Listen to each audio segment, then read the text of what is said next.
It's a really long gospel that we've just heard, possibly the longest in the whole year. I hope you weren't tempted to click on another YouTube video as we were listening. They're probably listed just about here, I think, if I'm understanding correctly. A whole list of videos, more amusing ones. The cat that says meow and it sounds like it's saying hello, or that Italian priest who accidentally turned on the filters whilst he was live streaming. That's another favorite at the moment. I hope you didn't, though, because this gospel is just the gospel that we needed. These readings today are really powerful. They're readings that are full of words of hope, words of resurrection, and that's just what we need, obviously, at this time. Jesus says, this sickness will not end in death, but it is for the glory of God. What wonderful words of hope that we need, words of resurrection, and that's really what we're praying for in the middle of this crisis, a resurrection. We're all hoping and praying for a return to normal. We want to be able to leave the house again. We want to be able to socialize again. We want to be able to make plans again. I want to be able to play basketball with other people again, which I'm finding a bit boring playing basketball by myself down at the park. More seriously, you're probably experiencing disruption in your jobs, and that too is one that we're praying for, a return to normal. But in fact, Jesus tells us today that he doesn't want to give us a return to normal. He wants to give us something better than a return to normal.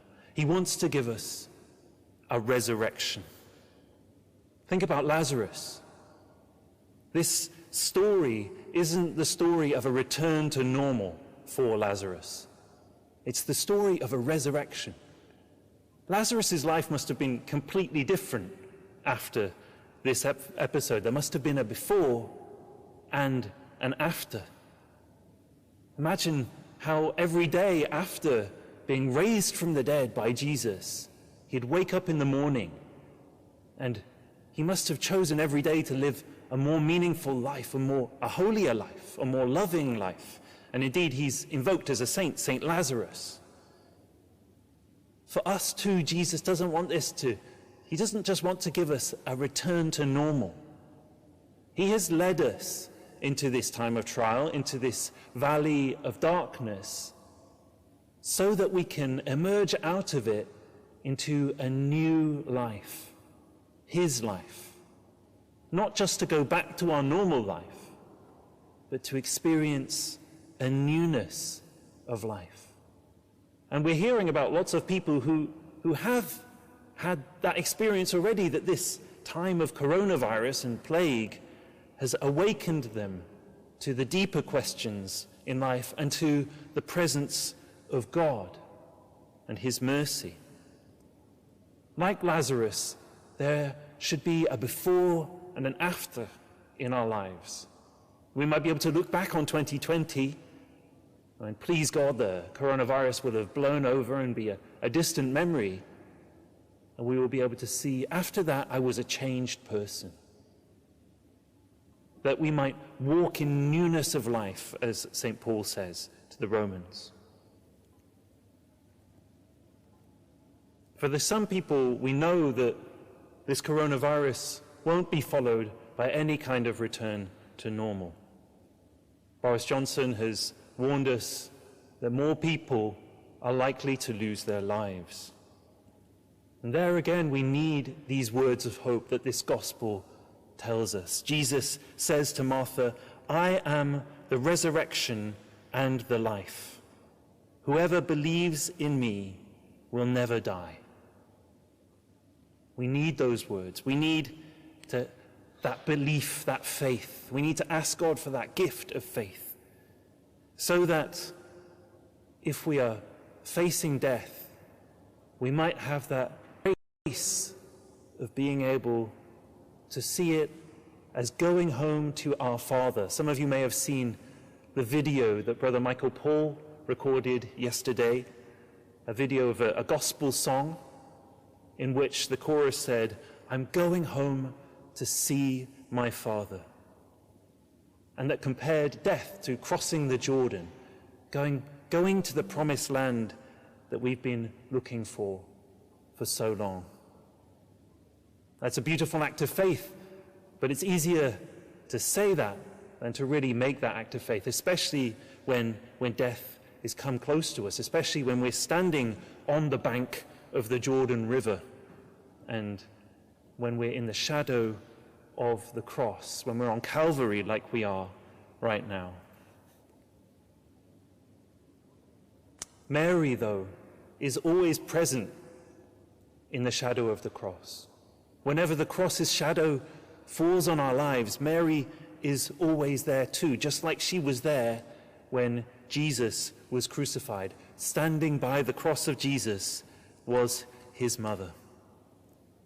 God, Jesus, gives her to us when we are on Calvary, because he knows that when we are scared, when we're fearful of death, the thing that we need more than any other is a mother, is our blessed mother. That's why so many towns and cities consecrated themselves to Mary when they were faced with the Black Death or with cholera. And so for us it's providential that we have this consecration to Mary today in the midst of this crisis, when we too are standing on Calvary and when we're filled with the fear of death. Jesus gives Mary to us, just like he gave her to his beloved disciple, saying, "Behold your mother." And today we want to give ourselves to Mary as well, and to say to her, "Behold your son, behold your sons and daughters." We want to reconsecrate ourselves as a country, to rededicate ourselves to Mary as her dowry.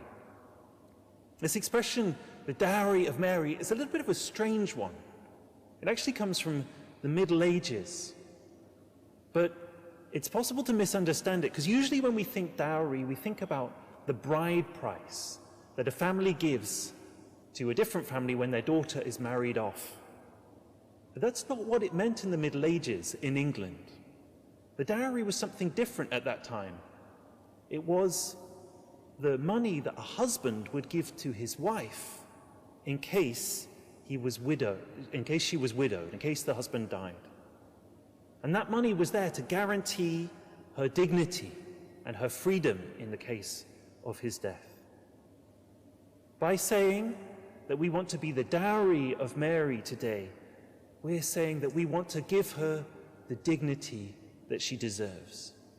We want to celebrate her. We want to honor her. We want to give her the freedom in our lives for her to be our blessed mother, our queen, our protectress.